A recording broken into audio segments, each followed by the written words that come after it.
یه بار اومدم جلو بابام با ریاکاری خودم و مؤمن و معتقد نشون بدم، شروع کردم به نماز خوندن و اشک ریختن تو سجده که اعتمادش رو جلب کنم.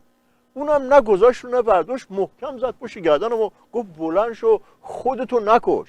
سویچ ماشین تو جیبمه، برو وردار. دفعه بعدم خواستی نماز بخونی قبله اونوریه، نفع. نه که توی دفعه که جدولم رد کردی انداختی تو جوب دیگه، همه بسیجی ها فهمیدن که داری مقام عضوار میگی، داری میگی هیچ گولش نمیخوره. یقه خودش هم که جر رو واجر بکنه همه میدونن که هم ترسیده هم کاری از یک ساخته نیست، یعنی آخر خط رسیده تمام. آیه دکتر از اول برنامه دعوا را میندازی. پس چی؟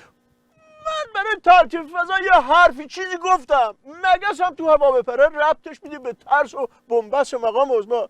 من دیگه این وضعیت رو تحمل نمیکنم. نه کسی اینقدر تون نره بزن کنار، اینجا سرعت ممنوعه. کمربند رو باز کن پیاده شو تا حالیت کنم. ناکس مقام عظما با همه افخطیشون نمیتونن ترس و بنبست رو قایم کنن، بعد تو با یه نیمچه عربده میخوای جست اقتدار بگیری واسه من؟ تحمل نمیکنم. برنامه رو با من پیش نبری کی دیگه گیرت میاد که حاضر باشه سر وضعیت استراتژیکی نظام واسه صحبت بکنه؟ ایول گل گفتی های دکتر. سوال اول در مورد فاجعه 16 آذره. هر بسیجی هم میفهمه که هر وقت واردش میشیم افتضاح بار میاد. کسی تو نظام های دکتر شورش نمیرسه این جلوشو بگیره؟ شعورش هم که برسه زورش نمیرسه. آخه هر سال تجربه شو داری. خب اون حیوان زبون بستم که همش تجربه داره که پاش توی سوراخی گیر کرد دیگه از اون بر رد نمیشه، یه ذره شعور داره تو نظام. بعضی این چیزا حالیشون نمیشه، زورش هم ندارن. مرحوم ابوی همیشه میفرمودن بزن بهادر، عرض میکردم بله، میفرمودن تو مطب دکتر به مشنگ مریض گفت تا حالا پنیسیلین زدی؟ مشنگ گفت فراوون. دکترم با خیال راحت بهش پنیسیلین زد. مشنگ افتاد به تشنج، حالا نلرز کی بلرز. آرومش کردم، بالاخره دکتری گفت ناکس مگه نگفتی قبلا پنیسیلین زدی؟ مشنگ گفت چرا همیشه همینطوری میشه.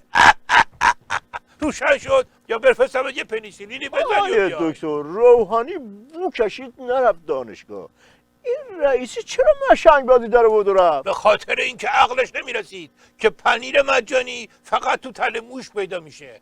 اگه تو دانشگاه واسه نظام تره خورد میکردن خب خود حاجی روحانی بدو میرفت دیگه. بله دکتر، مگه شما نصیحت استراتژیکی نکرده بودی که این رئیسی رو آفتابیش نکنن؟ خب سابقش یاد همه از هر جا بره همین فضاحت به پا میشه. نصیحت کرده بودم، ولی اونی که بهش نصیحت میکنی هم باید شعور داشته باشه که درست اجرا بکنه، وگرنه خرابتر میشه.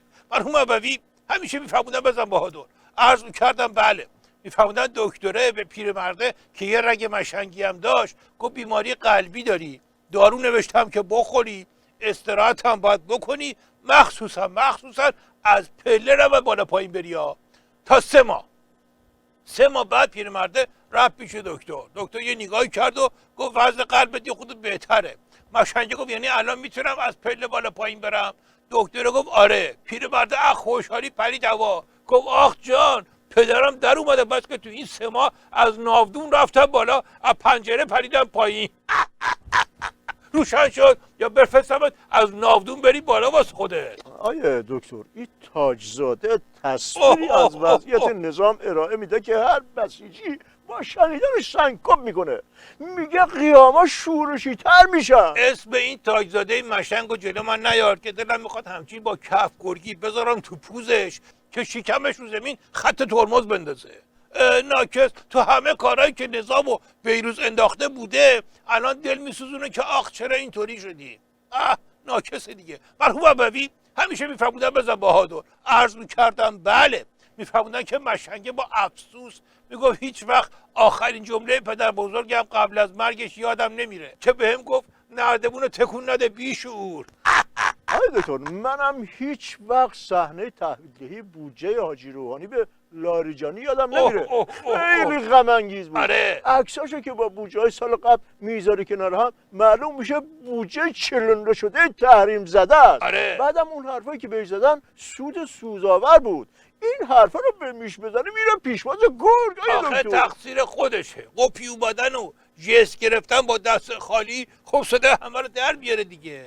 مرحوم ابوی همیشه میفرموندن به بهادر، عرض میکردم بله، میفرموندن مشنگه حس شاعرانش گل کرد، رفت لب دریا نشست، خیره شد به افق.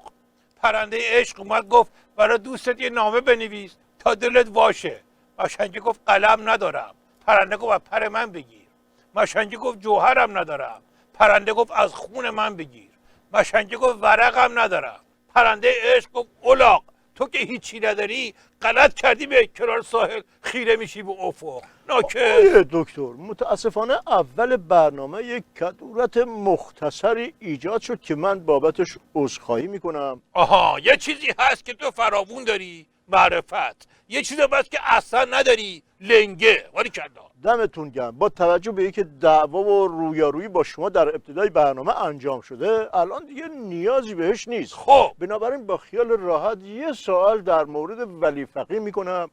این کاظم صدیقی امام جمعه احمق و همیشه گریان گفت که کل اموال مقام عظما رو اگه جمع کنن یه بار وانت هم نمیشه. با توجه به تجربه که شما در امور بار و ماشینای باری و اینها دارین، مثلا 200 میلیارد دلار رو اگه به اسکناس یا طلا تبدیل کنن تو چند تا وانت جا میشه؟ جواب سوال تو مستقیم نمیدم که ناجوره، ولی شاهد بودم که تو تاکسی یکی گفت آخوندا خیلی دزدن. بغل دستی گفت حرف دهن تو بفهم. طرف گفت چیه بگی تو آخوندی؟ اونم گفت نه دزدم. آیه دکتر من زمان دعوا رو جابجا کردم به اول برنامه، بعدم که عذرخواهی کردم. این چه وضعشه که شما مقام عظما رو له و لورده کردین؟ من له و لورده کردم یا تو؟ آخه خب این دوز هست. خب باشه چی دوز نیست؟ چی گفت؟ چی دوز نیست که مقام عظما